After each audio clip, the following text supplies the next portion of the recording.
Typically, it depends on exactly what the couple is coming into counseling for, but the first session will be a sort of get to know you.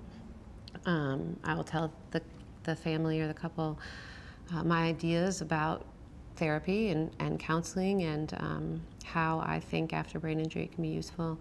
I'll ask them what their goals are. If they knew that counseling had been successful, what would be different? What would have changed?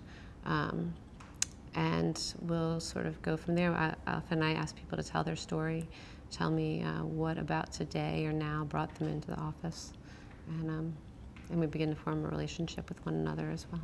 There are a lot of different things that I think people are intimidated about when it comes to therapy. I think some people worry that they're going to be laid out on a couch and talking about, interactions with their mother when they were 2. It's kind of a general idea that a lot of people have. I think sometimes too it's frightening. People have built up self-protection, especially the idea of couples counseling for some people. If they're not sharing their feelings with one another, if they are sort of holding on to the frustrations that they have to protect the other person, there's a fear that those things will come spilling out and they won't be able to do the damage control that they think they're doing now. The reality is that people convey a lot more than they think they're conveying in their relationships anyway. And I always tell people, they're in control of the therapy session. No one has to share anything that they don't want to share.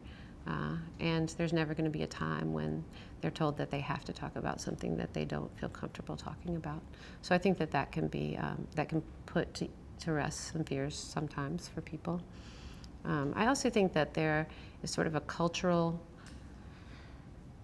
there's a cultural expectation that if we are really strong, that we can do this on our own. And unfortunately, that's really probably the opposite path that someone would want to take after brain injury. The more help, the better. And in fact, literature on couples who are resilient after brain injury shows that people who seek help are the people who do the best in the long run. So there's kind of this juxtaposition between people's desire to get help and get answers with the idea that if they really were tough, then they could figure out these problems by themselves without someone else guiding them.